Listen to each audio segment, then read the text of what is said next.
नमस्कार दोस्तों, स्वागत है आप सबको एक बार फिर से हमारे चैनल बैंकर्स बुक में। हमारी आज की टॉपिक है सरफेसी एक्ट, जो कि बैंकिंग और फाइनेंस में एक बहुत ही इम्पोर्टेंट लेजिस्लेशन है। तो चलिए शुरू करते हैं। सबसे पहले जान लेंगे फुल फॉर्म।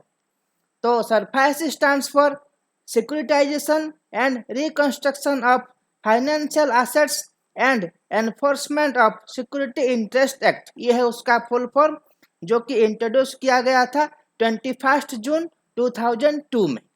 और इसके तहत it empowers bank and financial institutions to recover their bad loans from the borrowers without intervention of the court. मतलब बैंक जो है अपनी डिफॉल्टिंग लोन्स को रिकवरी करने के लिए कोर्ट के पास ना जाते हुए खुद के पास ये पावर रहती है कि अपने तरीके से ये अपने बैड लोन्स को रिकवर करें।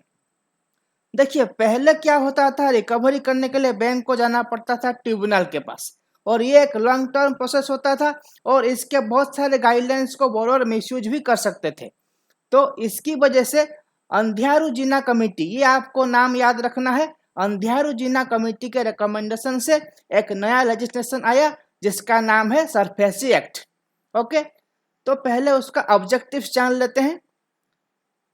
Number 1, expeditious recovery of non performing assets of the bank. Expeditious मतलब स्पीडी रिकवरी, जो कि बैड लोन से उसको स्पीडी कैसे रिकवर कर सकते हैं। Number 2, it allows banks and financial institutions to auction properties where borrowers fail to repay their loan. तो जो रेसिडेंशियल कमर्शियल प्रॉपर्टीज के अगेंस्ट में लोन दिया गया होता है, उसको जो बैंक है वो चाहे तो ऑक्शन करके अपना लोन जो है रिकवर कर सकता है। तो in this case bank can seize और sell the underlying securities to recover the loan amount. तो अभी हम देखेंगे कि ये जो सरफेसी एक्ट है ये कहाँ एप्लीकेबल है और कहाँ एप्लीकेबल नहीं है। तो सबसे पहले where applicable. Number 1, SARFAESI act is applicable only for the secure loans. जो लोन्स कमर्शियल रेसिडेंशियल प्रॉपर्टी के अगेंस्ट में दिया गया होता है, केवल उस लोन पर हम सरफेसी एक्ट को लागू कर सकते हैं। The account should be NPA as per RBI norms. जिस लोन पर हम सरफेसी एक्ट लागू करेंगे, it should be declared as NPA. ये एक एनपीए लोन होना चाहिए। और number 3, the outstanding dues should be more than 1 lakh. जितने भी प्रिंसिपल और इंटरेस्ट को मिला के जो आउटस्टैंडिंग ड्यू है, मतलब जितना लोन रिकवरी करना बाकी है, उसका अमाउंट 1 लाख से ज़्यादा होना चाहिए, तभी हम जाकर सरफेसी एक्ट को लागू कर सकते हैं।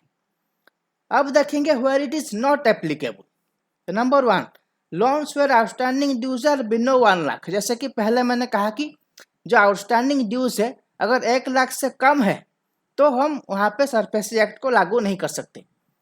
Number 2, amount due is less than 20% of the principal and interest where 80% is or more is already recover.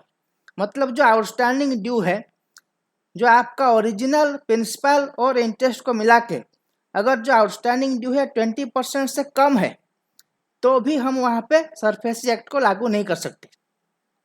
Number 3, if it is agricultural loan. अगर एग्रीकल्चरल पर्पज के लिए कोई लोन दिया गया है तो भी वहाँ पे सरफेसी एक्ट लागू नहीं होगी। And number 4, loan secured by pledge or lien of bank deposits. अगर बैंक के फिक्स डिपॉजिट के अगेंस्ट लोन दिया गया हो तो भी हम सरफेसी एक्ट को लागू नहीं कर सकते। अब हम देखेंगे ये काम कैसे करता है। So SARFAESI act gives the power to seize and desist to bank. Seize मतलब टू क्लेम एंड डिसिस्ट मतलब टू एक्ट। तो जिस प्रॉपर्टी के ऊपर लोन दिया गया है उसको सीज करके उसके अगेंस्ट हम एक्शन ले सकते हैं, ये पावर बैंक को दिया गया है। तो बैंक क्या करेगी, bank can give a notice in writing to the defaulting borrowers requiring it to discharge its liability within 60 days. तो बैंक एक नोटिस देगी जिसमें ये लिखा हुआ कि विद इन 60 डेज आप अपना जो डिफॉल्टर अमाउंट जो है, जितना अमाउंट आप डिफॉल्ट कर रहे हैं उसको आप चुका दीजिए।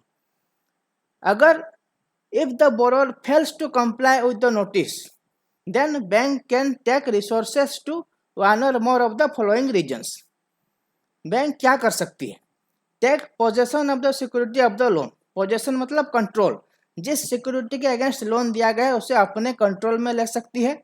Cell, seize, assign the right over the security, जो सिक्योरिटी पर लोन दिया गया उसको बेच सकती है या फिर उसको उसका जो ओनरशिप है किसी और को ट्रांसफर कर सकती है, खुद मैनेज कर सकती है या फिर किसी और को भी मैनेज करने के लिए अपॉइंट कर सकती है। अब हम देखेंगे एसेट रिकंस्ट्रक्शन कंपनीज, इसका रोल सरफेसी एक्ट में क्या है। The SARFAESI act provides for the establishment of asset reconstruction companies regulated by RBI. So the act provides for the sale of financial assets by a bank to asset reconstruction company. तो bank जो है अपने जो loan को recovery करने के लिए अपने जो एसेट जो उनके पास प्लेज किया गया है उसको बेचकर अपना पैसा जो है बैंक रिकवर कर सकती है। यहाँ पे आपको मैं प्रोसेस दिखा रहा हूँ, ध्यान से देखिए। तो पहला ये है बोरोर। बोरोर अपना सिक्योरिटी बैंक को प्लेज करता है और उस अगेंस्ट में बैंक उसको लोन देता है। ये स्टेप नंबर 1। अगर ये बोरोर लोन रिपे नहीं कर पाता है तो स्टेप 2 में देखिए बैंक क्या करता है, अपना एसेट जो है वो एसेट रिकंस्ट्रक्शन कंपनी, जो कि शॉर्ट फॉर्म में ARC मैंने लिखा है, उसको ट्रांसफर कर देती है और उसके अगेंस्ट में जो कैश है, जो अमाउंट है, बैंक अपना रिकवर कर लेती है। अब ARC का काम यह है कि ये क्वालिफाइड बायर ढूंढती है जो कि वो प्रॉपर्टी को खरीद सकता है, उसको अपना सिक्योरिटी बेच के ये अपना पैसा वापस कर लेता है। तो ये आपका जो टोटल प्रोसेस है ARC के द्वारा अपने लोन को रिकवर करने के लिए बैंक जो फॉलो करती है, ये 3 स्टेप फॉलो किए जाते हैं। So this is the process of ARC और this is the whole process of SARFAESI act. तो दोस्तों इस चैनल में आपको मिलेगी बैंकिंग के बारे में हर छोटी से बड़ी जानकारी। तो वीडियोस देखते रहिए, लाइक करते रहिए, शेयर करते रहिए और हमारे चैनल को सब्सक्राइब करना बिल्कुल भी मत भूलिए।